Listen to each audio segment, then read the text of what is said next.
Since 2015, Jared Stillman has rocked Nashville sports. That team freaking stinks. And now he's back. The takes are hotter than ever. I mean, let's be honest, he just can't coach. Welcome to Stillman and Company. Stillman and Company on what is a Hot Take Friday. That's right. It's been a while since we've had a Hot Take Friday. Stillman and Company, 440 Sports here on the program, at Stillman & Co. on YouTube. Again, do a search, Stillman & Co. on YouTube. We are rocking and rolling again. We're going to be simulcasting both on the 440 Sports YouTube page, which I think you should subscribe to, and the Stillman & Co. page, which I also really, really want you to subscribe to. And on Sunday, right after the game's over, in fact, if you're watching the stream right now, I have it up here in the corner. You can see a reminder. Post-game live. As soon as the game is over on the Stillman & Co. YouTube page, we will be live. So instead of having to wait for Titans Talk Back to hear reaction, instead of having to wait through other games to hear what other people may say, or instead of waiting until Monday, good Lord, as soon as the game's over, Cam Ward's debut, Titans, Broncos, will have it. Again, subscribe wherever you get your podcasts. Spotify, we're up there. Stillman and A&D, Stillman & Co. Same with Google and Amazon. And I believe we're still waiting on Apple, which is honestly driving me insane, just to be completely frank with you. But it is what it is. So we have an absolutely loaded show here on a Hot Take Friday. It is not sponsored, but I'm expecting that it will be, hopeful that it will be. In fact, this new show, I decided, I want to launch the new show before going to our former partners, our advertisers, everybody else, and saying, hey, would you like to be a part of the Stillman & Company program? I've already talked to a bunch saying, hey, there's going to be a project here in the works, but I haven't just said hey, I want you right, because I want people to see how this program performs and gets a little buzz and everything else before we start going, but that will be soon. And hopefully we will have our favorite cinnamon whiskey back with us for Hot Take Friday. You all know who I love. Hell, I could say it. It's my show. Fireball. You know I love it. So we hopefully will have them back on pretty soon, or have them back on next Friday. Who knows? But again, it is a Hot Take Friday, and it's good to have Hot Take Friday back. So without further ado, let's talk Titans and Broncos. We finally made it. Everything else since really week 3 of last season has been nothing but pointless. I shouldn't say pointless, but it's just been nothing but just getting us through to the moment where we can be excited again, to the moment where we can have hope again. Because after that week 3 shellacking, the Titans were 0-2. Will Levis gave away the first game. Will Levis helped give away the second game. You're 0-2 at home. Green Bay backup quarterback. It's Malik Willis, who you know. And he came in and put his foot, and so did Green Bay, up your rear end. And at 0-3, you knew, yeah, this team sucks. This team sucks. This season is over. There's nothing you're going to be able to do about it. It is what it is. Heartbreaking. I know. That was September 27th last year? So we've had a lot of time between now and then to finally see the Titans play some real football, with the hope that we'll see a light develop at the end of the tunnel. The Titans are 8.5-point dogs on the road at Denver. Now, when I was a kid, I'm going to use this one particular memory. I can't totally explain it. But I remember the 2005 opener. The Titans were on the road at Pittsburgh. They had had a tough season in 2004. There were so many injuries. They had drafted Pac-Man Jones. Now, I should have been more aware of the fact that Derek Mason was gone, and Kevin Carter was gone, and Samari Rolle was gone, and the training camp the year before that, Eddie George was gone. But I just ignored that because I wanted to ignore it. I wanted to know.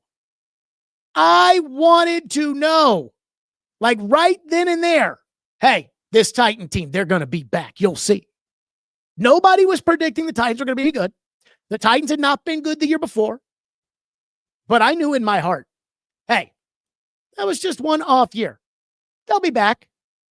Same thing happened when they had the off year in 2001. They were back in 2002, back in the AFC title game.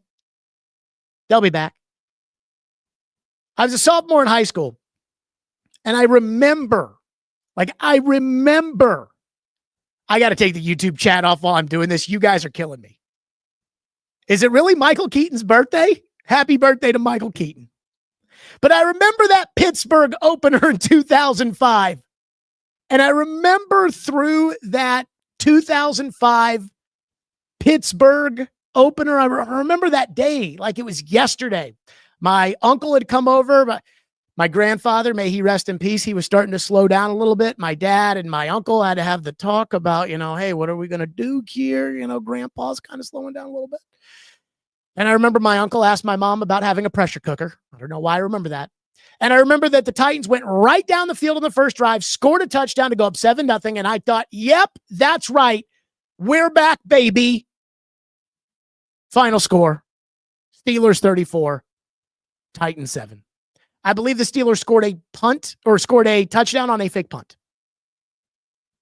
That was so bad. That season, again, I had so much belief, so much optimism. I was all in. 4-12. I wanted to believe that the Titans were going to be better than everybody thought they were going to be, better than their roster indicated they should be, better than what the expectations should have been, because I wanted that to be the case. So I convinced myself. Again, I was 16 years old, so maybe it's a little different at 35. Holy crap, that was 19 years ago. And now I've been through this stuff quite a bit. Being on the radio, talking football, watching other teams. Again, back then I had to worry about French class, and sophomore year chemistry class, and British Lit, and Western Civ. I don't have to worry about that crap anymore. So all I do now really is pay attention to football. That's pretty much it. Pay attention to one hockey team. That's all. I don't pay attention to the rest of the NHL. You all know that. Little bit of college football, but in the offseason, I don't get too into transfer portal and bull crap like that. So I really just pay attention to the NFL. And I know how this works. And now that I know how this works, and now that I can put my feelings aside, I love the Titans. I want the Titans to be good. I enjoy talking about the Titans when they are good. But being a realist, I'm here to tell you, I expect the Denver Broncos to beat the ever-living crap out of the Titans on Sunday. I expect it to be a housing. I expect it to be a complete and total blowout. Now, don't get it twisted. This is not like I'm picking the Denver Broncos to win the Super Bowl. In fact, yesterday on Twitter, I put it out there because I didn't do a pick segment because I didn't feel like doing it yesterday. But I put it out there. I am picking the Baltimore Ravens to win the Super Bowl. I don't know why. I've never believed in Lamar Jackson as far as the Super Bowl was concerned and winning in the playoffs and everything else. I just have a gut feeling that this is their year. So I'm not picking Denver to win the Super Bowl. It's not as if I think Denver is some sort of superhuman team that, oh my God, the Titans don't even belong in the same field as them, although I don't think they do. And I think the Titans are going to be better than they were last season. I do. Because I think the offensive line has improved, which has got to be worth what? A game, 2 games, 3 games? Last year, the Titans had a right tackle playing left tackle. This year, they have a left tackle playing left tackle. They had a left guard who was learning how to play guard because he played left tackle when he was in college. They had the same center who can play center, albeit he's not very good, but he's fine. They had a backup at right guard, and they had PT at right tackle. This year, they have a real left tackle, they have a real left guard, they have a center, they have a real right guard, and they have a real right tackle. They will be better on the offensive line. So I don't think they're Super Bowl contenders, and I don't think the Titans are as bad as they were last year. although I still think they're bad, and yet I still think they're going to get the crap kicked out of them. I look at the line, the 8.5, and that is what my dad calls a fuck you number from Vegas. In fact, I even said yesterday, he asked me what the line was. I said, and I could say we, because we are Titan fans. I said, yeah, we're 8.5 point dogs. And my dad said, oh, I don't like that number. And here's why. Because an 8.5 spread, this is the NFL we're talking about. An 8.5 spread in the NFL is almost unheard of. Now, the 13s and the 14s are really where it's really crazy. But like most games in the NFL, most of the lines, 2.5, 3.5, 4.5, 8.5 is a pretty massive number. So they put out a big number like that. The average bettor who doesn't keep up with the Titans, but is just looking to spend some money, I want to bet on all the games. This is my 16 parlay. He'll say, well, they're better. They got Cam Ward. Cam Ward, he's better than the mayonnaise man. I mean, let's go ahead. 8.5's a big spread. They'll keep it close. Let's take Tennessee. And again, the reason that it's an FU number is because a lot of people will believe that, and then Denver blows them out, and Vegas gets all the money. So I see the line, and I think, uh-oh. And again, I'm expecting this to be a blowout in favor of the Denver Broncos. But I'm going to tell you why this game has slaughter written all over it. And if I'm wrong, and I know a lot of people don't like this, but if I'm wrong, I will put my hand in the air and I will say, hey, I was wrong. I was wrong. You people, you were right. Cam Ward is the Messiah. Brian Callahan actually can coach. Denver not that good. I'll do it. But here's why I think this game has slaughter written all over it. Number one, Denver and Denver's fans, they are going to be geared up to play. They are going to be ready to go in that crowd on Sunday at Mile High. Last year, the Broncos had very low expectations. In fact, some people thought Denver was going to be the worst team in the NFL going into the season, and they ended up in the playoffs. So this year, Denver fans are excited. They got a little taste last year, but they know they've got the right coach in Sean Payton. They think they have a quarterback in Bo Nix. They had a great defense last year. Vance Joseph returns as defensive coordinator. They're fired up. They think with that defense, they can compete with Kansas City. They think they can compete in the AFC. And Denver is one of the toughest places to play in the entire NFL. When the Denver Broncos won the Super Bowl in 2015, Peyton Manning's last year, they played New England in an AFC title game. This was when, again, it felt like every year it was Brady versus Manning.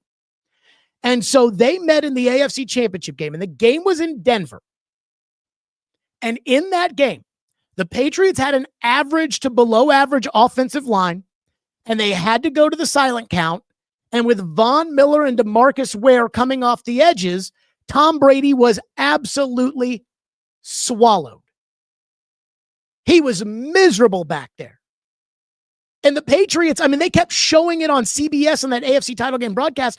The Patriots, their tackles had to look at the ball because when you're running the silent count, you have the same reaction time as the rest of the defense. So again, the tackle's looking at the ball. He sees the ball snap. Now he kicks back. That's the same time defensive end goes forward. If it's a home game and the quarterback can say, hey, yo, shush, we're going on 3. Green 80, green 80, green 80, go. You know, at that point, the tackle knows at the third green 80, that's when it's time to kick back. You can't do that. Silent count on the road. That place is going to be loud. It's the opener. They're excited about their team. They have actual reasons to be excited about their team. So expect it to be loud on Sunday. And that means a new offensive line. Left tackle has never played with the left guard. Center has barely played at all in the offseason. Right guard, new to the team, didn't play in the preseason. Right tackle did not play with the right guard and has not played right tackle since college. With a rookie quarterback in a silent count on the road at Denver, I don't think that is a very conducive situation for success. Number two, Denver has a top defense and a top defensive coordinator. We already brought up Vance Joseph, but they've got Nick Bonino, they've got Zach Allen, and of course they've got Patrick Surtain II, the NFL's reigning defensive player of the year at corner. And I assume he will draw Calvin Ridley. Now, I like Calvin Ridley, and I think Calvin Ridley is a great fit for the offense, and I do believe when it goes to the Cam talk, it's like, oh, Cam and Calvin Ridley, they're going to be, and I do think it's good for Cam that he has Calvin Ridley. I do think that. But Calvin Ridley, in my opinion, is a high-end number 2 receiver in the NFL. He is not a number 1 receiver. T. Higgins is kind of the top of the number 2 market, and T. Higgins is better than Calvin Ridley. So Ridley's, making money that's number 2 money. He's not making Jamar Chase or Justin Jefferson or CeeDee Lamb money. Although CeeDee Lamb last night forgot how to catch the ball. He's not making that high-end money, but I'm just saying that he's a number 2 receiver, and Patrick Surtain, who's the best corner in the NFL, is going to draw him, take him out. So now it's Io Manor, and it's Tyler Lockett, or what's left of them, and the crappy tight ends, and that's going to be tough. So a top defense on the road, top defensive coordinator, best corner in the league to take away the one dynamic offensive playmaker you have. Oh, that's not going to be good. That's going to be dangerous. Number 3, I get the impression Cam Ward thinks this is going to be easier than it is. And I get it. And some people will say, Jared, that is having confidence. It's confidence. That's what Cam has. Confidence. And I get it. I understand that. I understand wanting to feel that way. But I also remember myself when I was getting started. I worked at a small AM station in New Hampshire. Again, I don't want to trash the station because they were very, very good to me, gave me my first opportunity, but it wasn't as if it was WFAN in New York. But I thought like, hey, I'm going to go into New Hampshire. I'm going to click on the microphone and I'm going to be really, really good. And everybody's going to love me and I'm going to be Colin Cowherd. And it doesn't work that way. And when I was 23, and I can listen back to some of that stuff, and I was not very good. But when I was 23, I thought I was hot shit. I thought I was. So Cam Ward probably thinks like, yeah, I'm going right into the NFL. I figured it out in college. I got good coaches here. I'll figure it out too. I'll figure it out. And I'm like, oh boy. There is a humbling process that comes in all of this that I hope Cam Ward is prepared for, but I'm not sure if he will be. And then finally, their team has Sean Payton calling the shots on offense for the Broncos. Your team has Denard Wilson calling the shots on defense. Do I need to go further? I think Titans fans are a little torn here because this time last year, the idea of Denard Wilson was what people assumed Denard Wilson was. This was a top defensive coordinator candidate, Jared. He's going to be the next great coordinator. We stole him. Well, we watched the Titans on defense last year, and they stunk. We saw the hats that Denard Wilson wore on the sideline, and they stunk. And we saw the excuses that he made when guys like Arden Key and Jeffrey Simmons never made any plays, and those excuses themselves kind of stunk. So, that being said, Sean Payton, Super Bowl winner, revived Drew Brees' career, and didn't just revive Drew Brees' career, made him a Hall of Fame quarterback, shocked everybody by taking Bo Nix in the first round last year, and made him into a playoff quarterback. Yeah, I'd take Sean Payton, and so would you. So, I'm just telling you, this game on Sunday, I would love to be wrong. This game on Sunday has ass-kicking written all over it. And that 8.5 is a screw you number. They want you to bet the Titans. So that's the first thing. By the way, last year I picked Chicago to win in the opener, and I certainly thought it was going to be a ball game, and it was a game, and it was a game I thought the Titans could win. I do not totally get this. I don't feel that way this year. Last year I thought, hey, they got a shot against Chicago. I don't think they have a shot against Denver.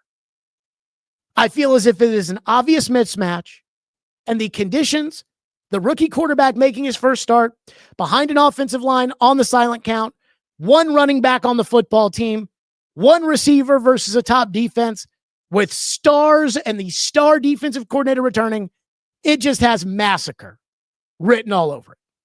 And this is the most sure that I have been about a Titans opener since 2019.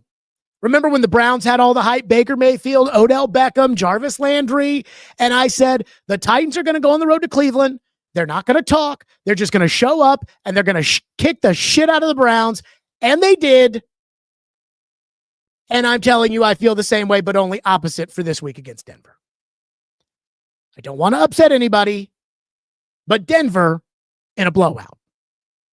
So we got a lot to get to today. We obviously have the game we've got to get to. We've got to get to, apparently I have pissed off Jeffrey Simmons' family. Apparently L'Jarius Sneed is is questionable for the game on Sunday.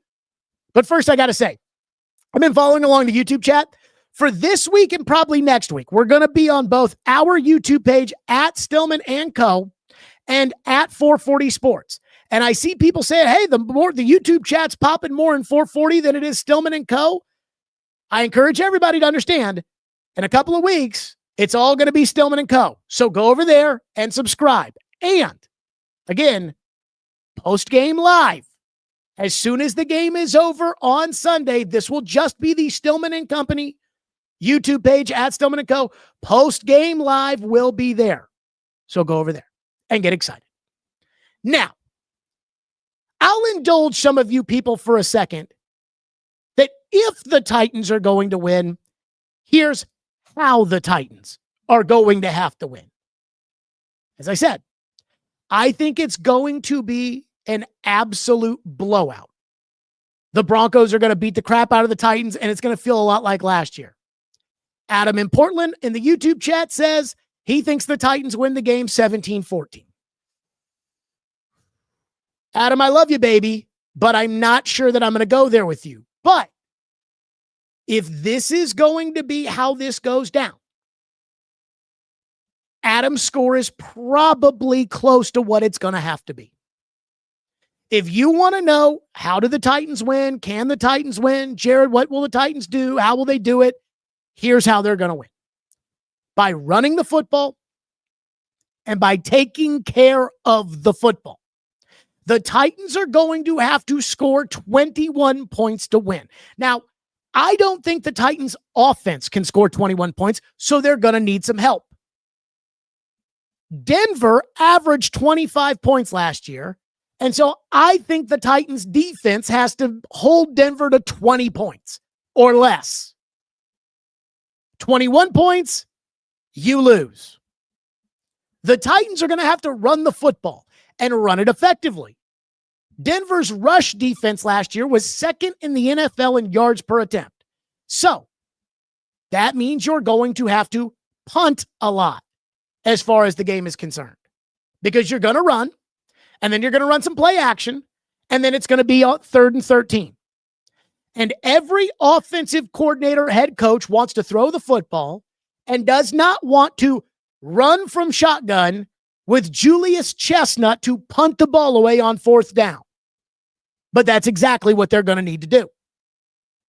If the Titans get frustrated and decide, you know what, let's make something happen, dial up the big shot, you lose.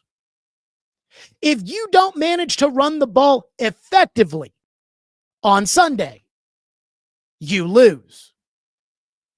Again, like I said, I only expect, and I think it's only fair to expect, 14 points out of the Titans offense, which means If you don't get a score set up by the defense or by the special teams or scored directly by defense or special teams, you lose.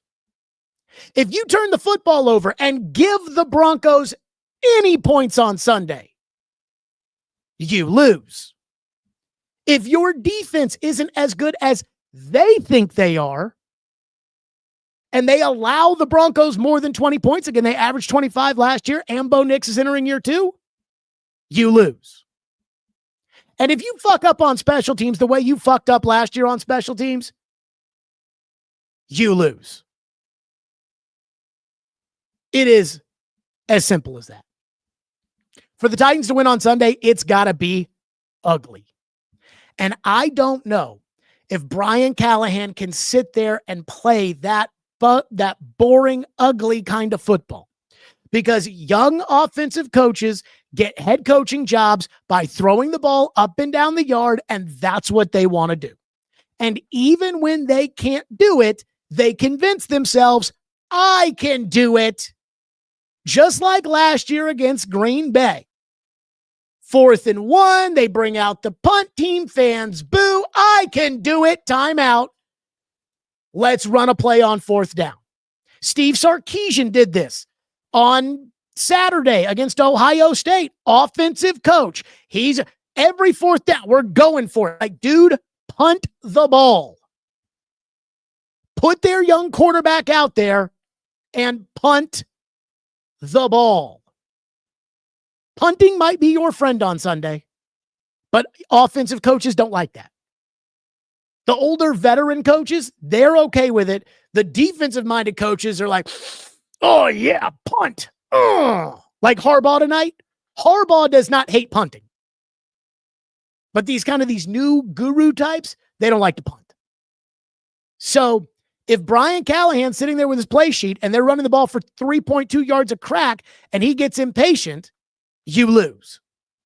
So to me, it's like a very narrow path in order for the Titans to be able to pull out a victory. But if you want to know what's it going to take in order for it to happen, then that's what almost everything has to go right. You can't turn it over. You're going to have to force a turnover. You got to run the football, but you have to be patient running the football because, again, they are not going to let you just run the football with the players they have on defense. What you can't get into is a drop back passing game with Cam Ward. You will lose if you try that. Speaking of Cam Ward, there's one thing that does kind of bother me. And this was Cam on Wednesday or whatever day, maybe yesterday. I think they pushed everything back. This was Cam in his press conference, and he was asked about turning the football over. And here's what Cam Ward had to say. That style of play, how do you balance that versus not wanting to create any kind of big, turnovers, especially in week 1? I'm not really worried about turnovers. I don't think quarterbacks had a turnover-free season in the NFL, so, I would like to be the first one, but, it's not chances. The odds not in my favor right now, so, I'm not really worried about that. I'm more about, just continue to move the chains on 1st, 2nd down, trying to stay out of 3rd and long. Then if we get a situation like 3rd and long, got to convert. So, we just got to be good up front, good in my position, good in the running backs and receivers. I think we'll have a good game. Okay. So Cam's like, I'm not worried about turning the football over. I am. I am legitimately worried about the Titans turning the football over, and I am worried about Cam in particular doing some of the turning over. Like, I am legitimately worried about that. And so I know it's easy to say, oh, yeah, man, no quarterbacks had a turnover-free season. I'm not worried about turning the ball over. I'm like, guys, sometimes I feel like he makes it seem as if it's easier than it's going to be. And that makes me a little nervous. And so we're going to see. Like, we're going to see when they play Denver, like, hey, is Cam actually, is he going to take care of the football? Is he a little too cocky? Again, when they drafted him, Chad Brinker was like, there's a fine line between confidence and cockiness, and Cam is confident. And I heard that, and I'm like, that probably sounds about right. But I've just heard, again, a lot of the things Cam has said. He turns the ball over in practice like, that's practice. Pfft, who cares? And I'm like, I'll tell you, you think it's going to be easier than it is. And it's one thing to turn the ball over in practice. Turn the ball over in practice. It's like, well, it's practice. And the fans will say, yeah, it's practice. Turn the ball over in the game. There's no excuse. They'll blame other people. They'll say, oh, so-and-so didn't run the right route. Oh, but there's really, you can't undo it when it happens in a game. And if you are going to win on Sunday, taking care of the ball is paramount. Sometimes I think fans, when it comes to young quarterbacks, they get too caught up in, well, if Cam has a good season, but we don't win, then and I'm like, the only way we judge these guys on if they have good seasons is if they win games or not. Vince Young was Rookie of the Year. Why? Not because he was a prolific passer, because he went 8-4. That's why. You guys don't understand. Jaden Daniels and Caleb Williams had insanely similar statistics. One guy went to the NFC title game. The other guy won 5 games. People are saying Jaden is on his way to being a superstar and Caleb might be a bust. So when you talk about, well, if Cam has this season, would this be a successful season for Cam? Well, if Cam did this, would this be it's like the thing that really matters is whether or not you win the games, or you give the fans hope that you will win the games down the road by the actions that you have in the games this season. And in order for Cam to do that, in order for this game to be close, he's got to take care of the ball. And he just doesn't seem to take it seriously whenever he's asked about turnovers that he did have or trying to prevent them.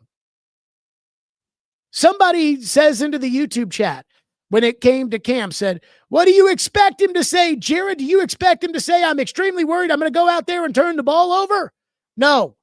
I expect Cam to sit there and say, hey, if we want to win, we're going to have to take care of the football. And that is every team, every quarterback, taking care of the football is the most important thing. That's what I expect. Not, well, no quarterbacks had turnover-free season, so, I like to not turn it over, but I got to worry about if we're in third down and third and long, we got to convert. And I'm thinking if you're in third and long, hand off to the running back, get your ass off the field, bring out the punter. No, I don't expect Cam to get down there and say, well, we're going to suck. But I do expect Cam to at least show us that he's taking it at least a little bit seriously. Speaking of taking things seriously, boy, I pissed off the Simmons family yesterday. I was a little surprised by that. So on yesterday's program, I went over the story at the Titans website that the unbelievable community leader, one of Nashville's greatest philanthropists, Jeffrey Simmons, has vowed to donate $980 for every sack he gets this season. Jeffrey Simmons' career average is 6.4 sacks per season, which would be a whopping $6,200. That's not nothing. But when you make $18 million a year in cash like Simmons does, according to Spot Track, that's 0.035% of your income. Simmons also makes over $20,000 a snap. So $6,000 really isn't that big of a deal. So yesterday on the program, I challenged Simmons. I said, hey, bump it up to $9,800 a sack, and I'll donate $6,200 to that initiative right here and right now. And I mean it. Adam Vingan got on my ass about this. He was like, that was so performative because you're not going to have to write that check. And then if you do have to write the check, you'll say, see, I convinced Simmons to do the right thing. And the one thing Adam Vingan is right about is I don't think I'm going to have to write that check. I will write it, by the way. But I don't think I'll have to write it. Because, again, I don't think Jeffrey Simmons really cares about the kids. I don't think Jeffrey Simmons is going to have somebody say to him, hey, dude, that initiative, your $980 a sack, yeah, if you have your career average, that's going to come out to $6,200. Like, maybe let's donate a little bit more money. Let's maybe help these kids out more, make it look genuine. Boy, that did not sit well with the Simmons family. So apparently Simmons has two sisters. I did not know about this. He has two sisters, Brooke and Ashley. Now, normally, I'm a big believer of, hey, you keep the family stuff to the side. That's not my business. When Mike Fisher was on the Predators, I never liked to get too involved in the Carrie Underwood stuff because that's his personal life, not mine. But Twitter is a free forum. And when you tweet me, I think you become part of the story. So today I was made aware of, on my Twitter, somebody named Brooke Simmons tweeted me. And I did not know Simmons had two sisters. Apparently he does, Brooke and Ashley. So Brooke Simmons sent me a tweet. And that tweet is right up there on your screen right now if you're watching the stream. If you're not, I'll read it out for you. Again, this was from a tweet that I sent in which I said on yesterday's program that his pledge of $980 per sack when he makes $20,000 a snap and averages 6 sacks a season is so phony. He probably paid more in PR for the story than he will for the kids. Again, no lies detected. Brooke Simmons tweets me at 10:46 this morning, quote, "At some point, you're going to have to take his penis out your mouth. This man can't even breathe without you creating a storyline. Find someone else to talk about every day. Something so positive, and you make it so damn negative. Give it a break." Something so positive, and I'm just out here making it negative. Well, again, this is the Jeffrey Simmons echo chamber he lives in. Simmons surrounds himself by all people who tell him how great he is all the time and how perfect he is. And there's one person in town who every time he puts up some bullshit says, "Oh, whoa, whoa, whoa, whoa, whoa, that's bullshit." This is an example. Simmons comes out with the initiative. The Titans write about it at their website. Look at Jeffrey Simmons, this great philanthropist. The Simmons family says, "Oh, Jeff, you're so great." And I'm like, that's $6,200 for somebody who makes 20 grand a snap. Doesn't seem very philanthropic to me. Seems more like PR. Or when Brian Callahan gets out there and talks about how important this offseason program is going to be for them to be a good football team and how he spent all year thinking about what went wrong last year and thought, we need to be closer as a team. We need to be closer. We need to be tighter. And then Jeffrey Simmons blows it off. I'm like, are you sure your star player really thinks that this offseason program is important? Because he's not going. But that wasn't just it when it came to the Simmons family about take your penis out of his mouth. Because the other sister, Ashley, chimed in. And again, I'm not going to knock it. You're entitled to say whatever you want to say. I used to tell people all the time, if they were mad at me, just go and call my phone.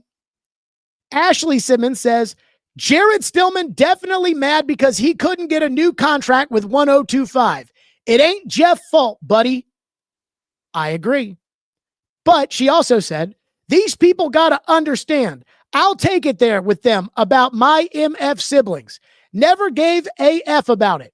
Anything Jeff does, here comes these whack-ass reporters dick riding. Leave him alone. It's not your fault. Your career sucks. Again, I don't think Simmons had anything to do with my departure from 1025 The Game. I also think that, as is the case with pretty much everything, you got to call a spade a spade. And when it comes to the Simmons, they don't seem to understand. When Jeffrey Simmons blows off the offseason program and then tells everybody he's the greatest leader there ever is, it comes off as hollow. When Jeffrey Simmons talks about how great he is and how he's a great player, and then he doesn't sack the quarterback, and he sits there and makes excuses about how I'm double teamed all the time, he comes off as selfish. And when Jeffrey Simmons has a charity initiative in which he's pledging to donate what might be 0.035% of his income, and then asking fans to donate on top of it, that's embarrassing. But guess what? It didn't end there. Because apparently Ashley Simmons was fired up. According to her Twitter, yesterday, in response to me saying Simmons averages 6.4 sacks a year at $980 per sack. That's $6,200. Simmons makes $18 million in cash, and at 880 snaps, that's over $20,000 a snap. She replied, "How much are you going to donate? Why TF are you worried about another man's donation or money? Your wife must really hate you and love black men."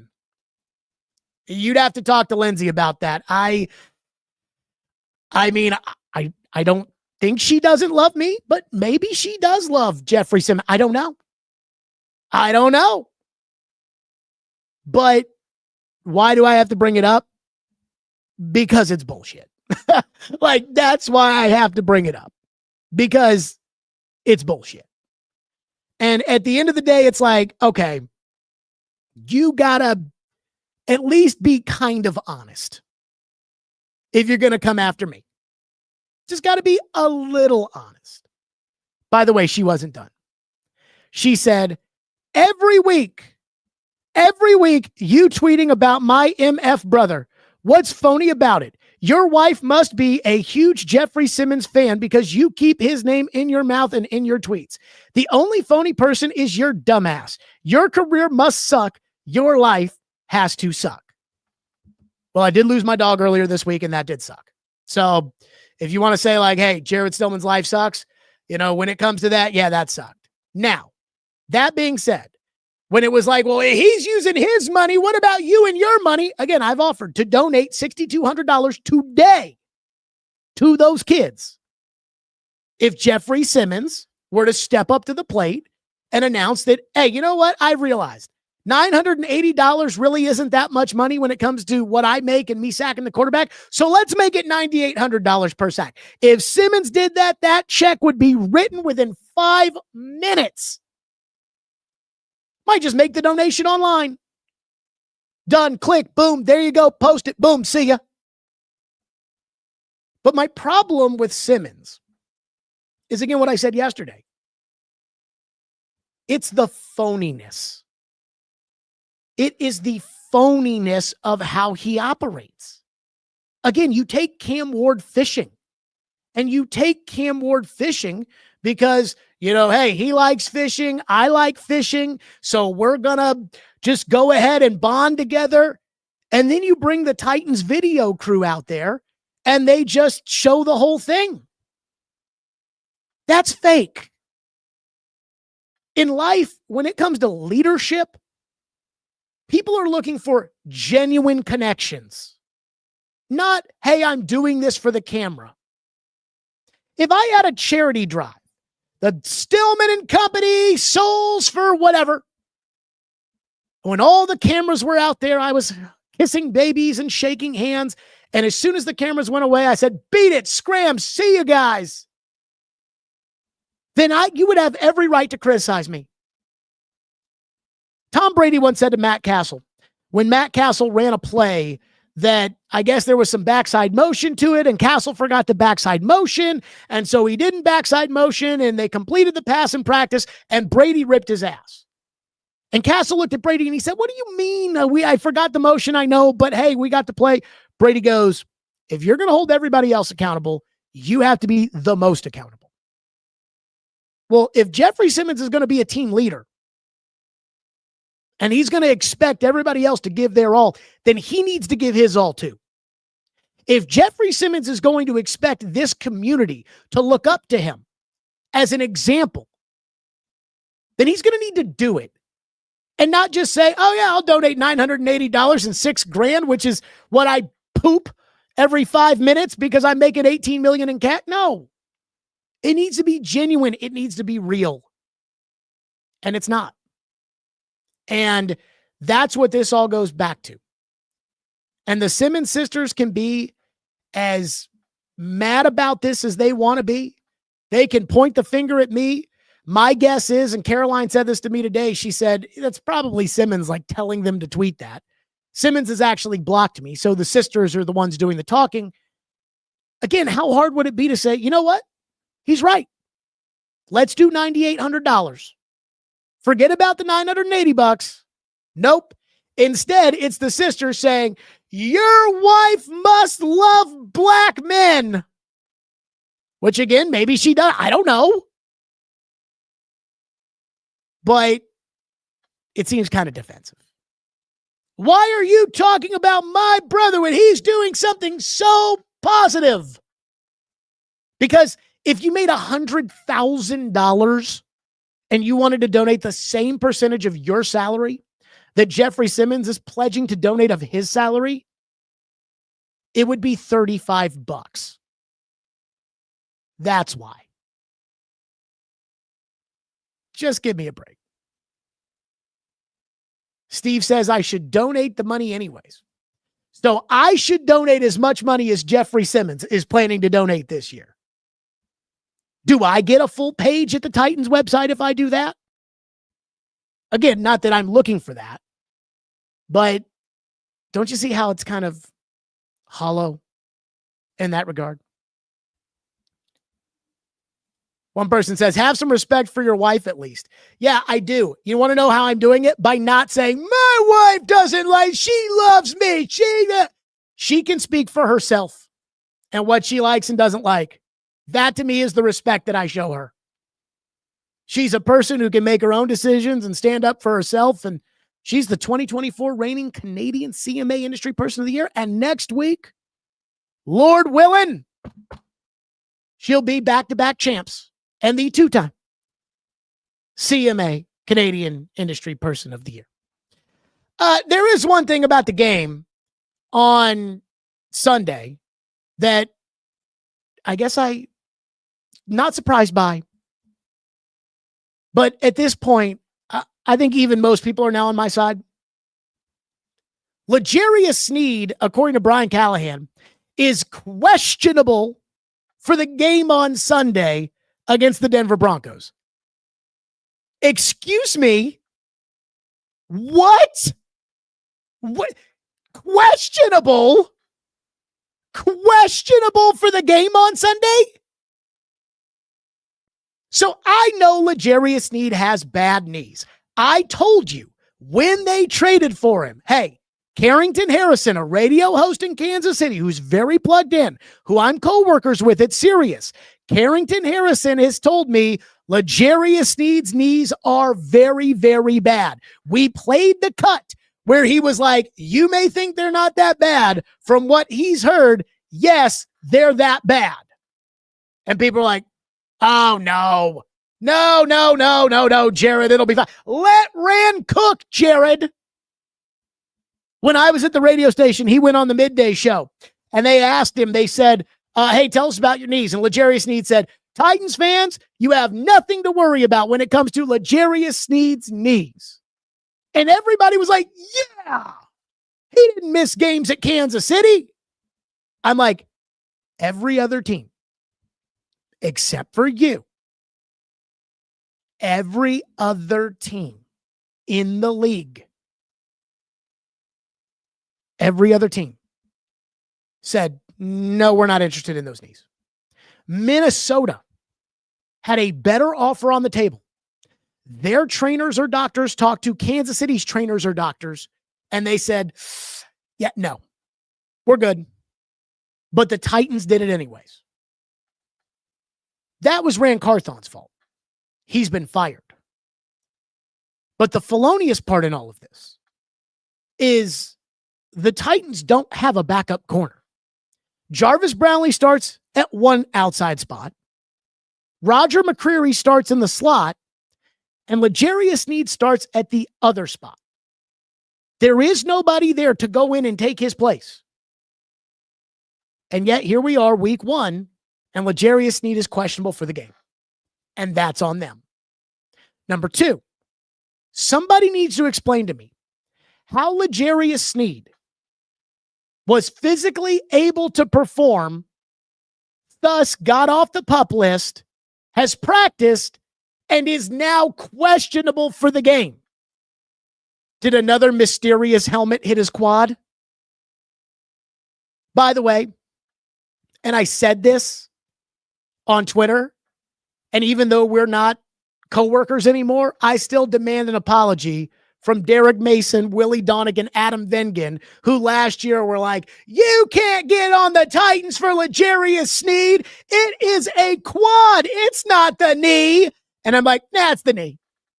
I talked to a doctor who's like, yeah, no, it's the knee. It's not the quad. And they said, well, he wouldn't know.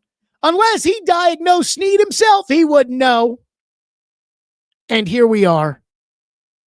Here we are with L'Jarius Sneed before the first game. The guy hasn't done shit, and he's questionable for the game. And the Titans are so cheap, they don't have a backup in there that if he can't go, can go out there and play against Sean Payton and Bo Nix. Oh, and the Titans did nothing at pass rusher this offseason. Way to go, Titans! Oh, my goodness gracious. So I saw that he was questionable for the game. And I'm like, look, I don't expect Sneed to play a lot of games this year because I think his knees are always going to be bad. But the fact that he can't even, that he's questionable for the first one is like, oh, holy crap. Seriously? Seriously?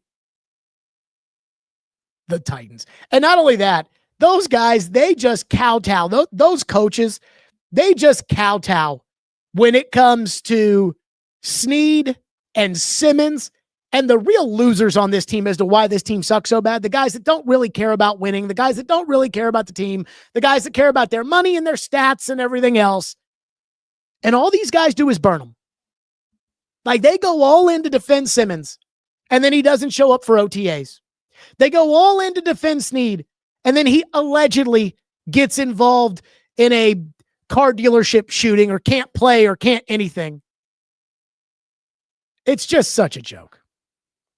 So it is week 1 of the NFL season, and I think it's pretty crazy because college football last week had an incredible week. I mean, it was like in every time slot, there was some form of a meaningful game. Now, Cincinnati, Nebraska was, but outside of that, Friday, good college football. Saturday, Texas, Ohio State to start the day, Alabama, Florida State, LSU, Clemson. Sunday, Notre Dame, Miami. And then we had the Belichick game, which had the intrigue of it being Belichick. This week, the college football slate kind of sucks. I mean, it kind of sucks. When we get a 6-pack picks, there wasn't a whole lot to pick from. But there is one game in particular on the NFL schedule that I am keeping an eye on.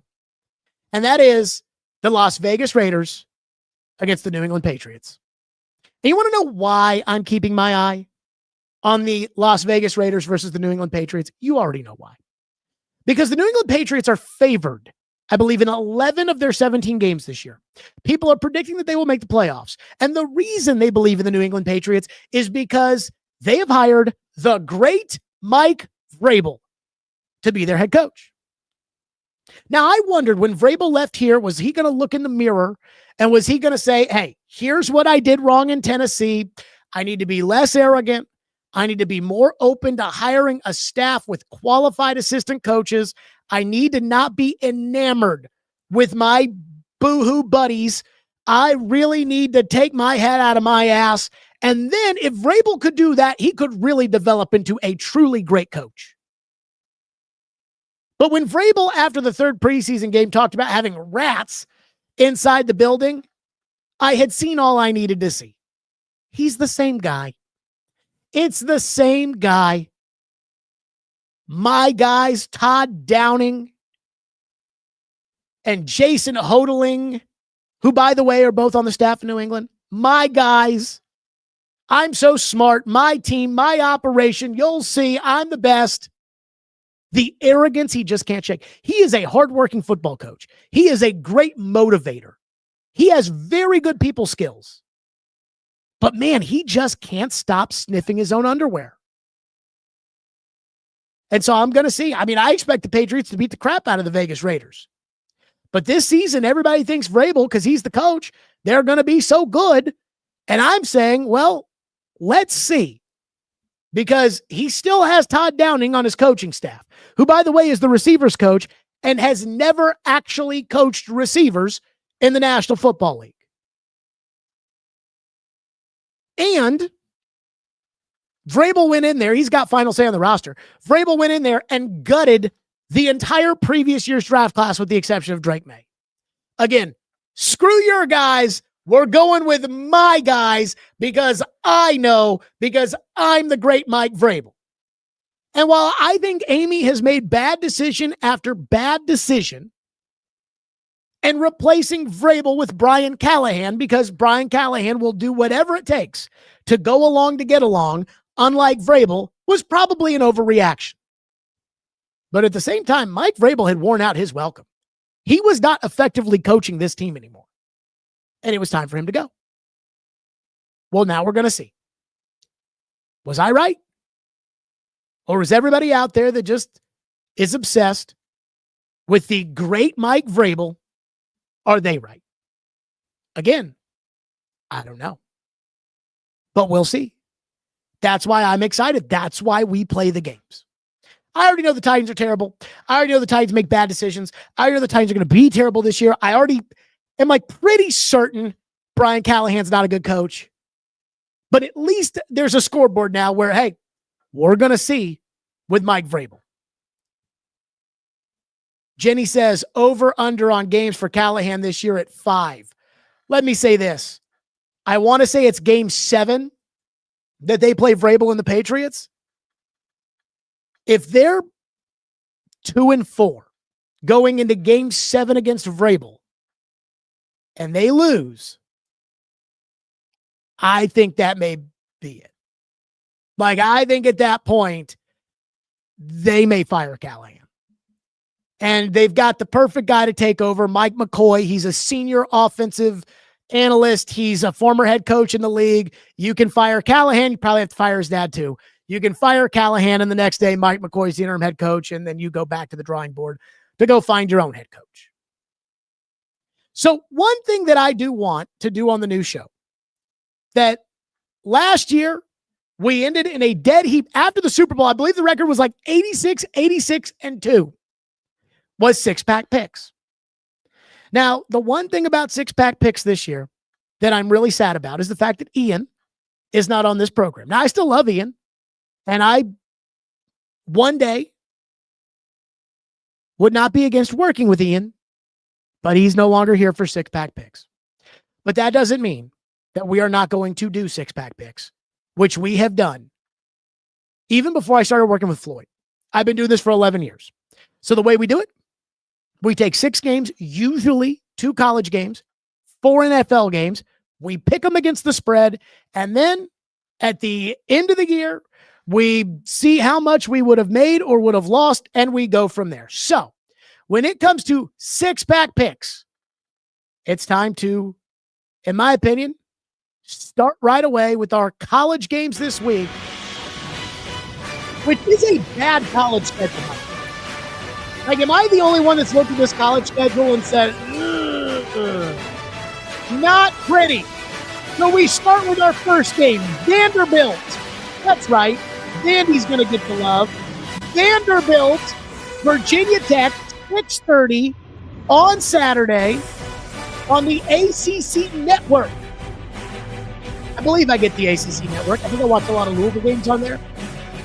Virginia Tech is a 2.5-point favorite. I am taking Vanderbilt to win. So I'm going to take them plus 2.5, which is what we hold accountable to. I'm going to take Vanderbilt plus 2.5.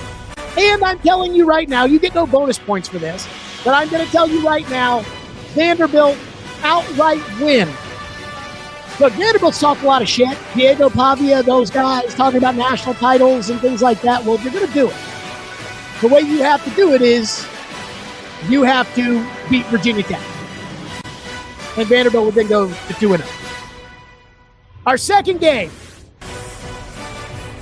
Oklahoma, Michigan. That is where College Game Day is. That's 6:30 ABC. Michigan ranked number 15 in the country. Sharon Moore, the head coach, he's back. Oklahoma ranked number 18 in the country.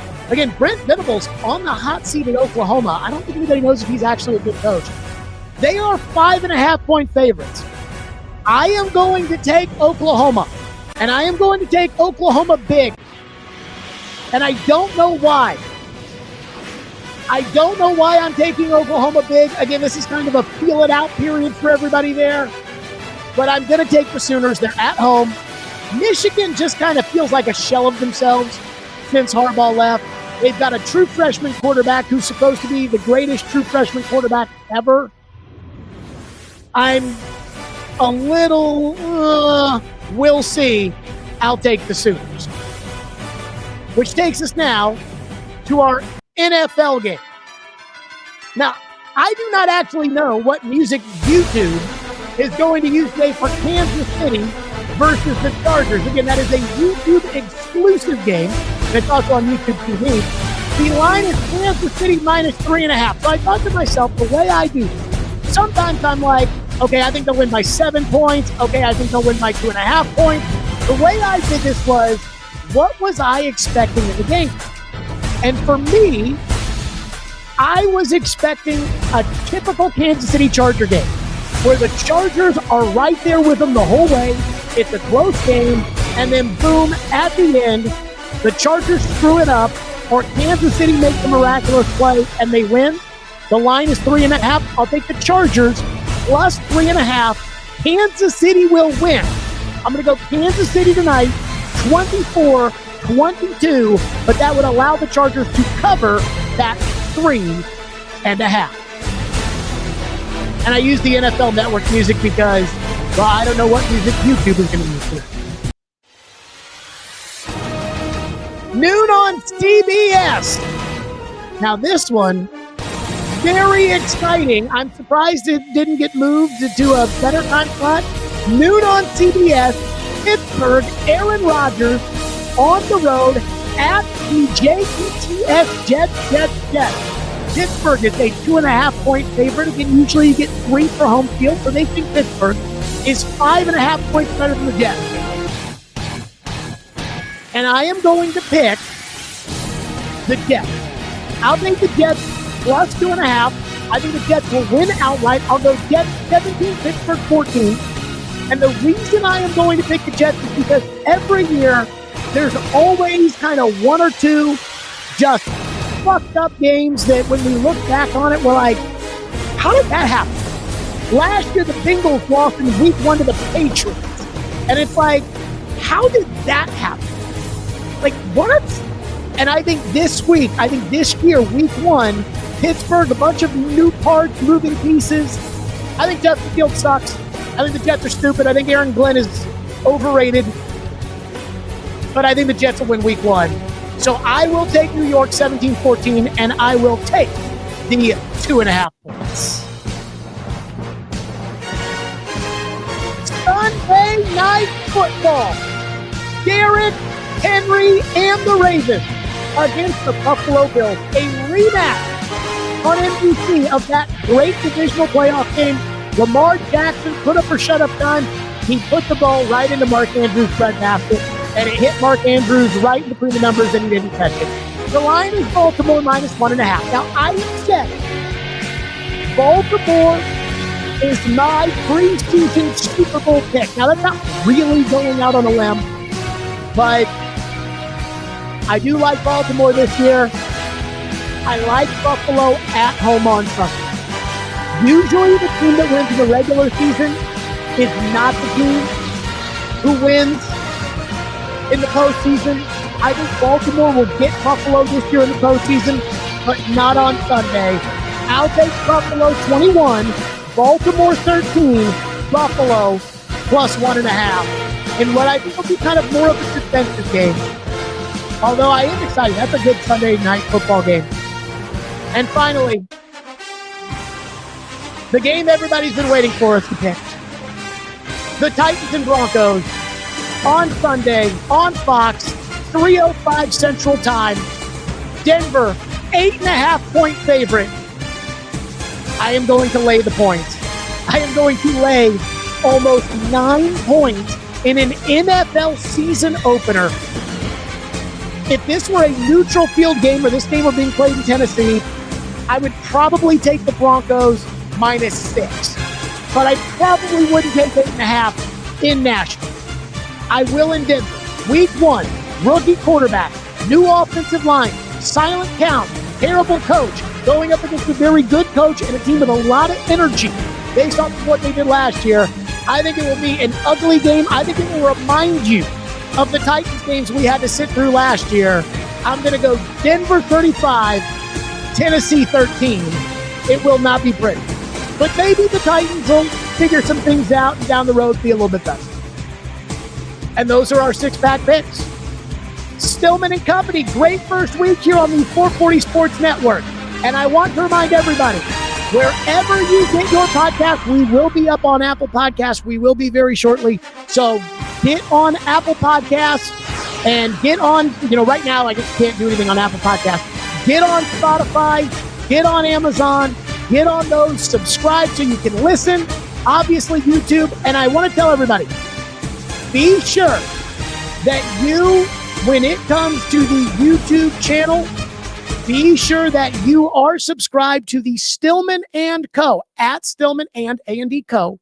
at Stillman and Co. on YouTube. Because on Sunday, immediately following the Titans and the Broncos, we will be live only on the Stillman and Company YouTube channel. And then next week, we'll be simulcast with the program on 440 and on Stillman and Co. And then after that, it's going to be just on Stillman and Co. So subscribe. We got 300-something subscribers. I'd like to get 1,000 by the end of next week. So tell everybody, like, subscribe, etc. Subscribe with your podcast. We'll be up on Apple soon enough. And again, enjoy the great football weekend. Like us, subscribe, tell everybody else. And a reminder, Post-Game Live is coming up on Sunday as soon as the football game is over. Everybody, have a great weekend.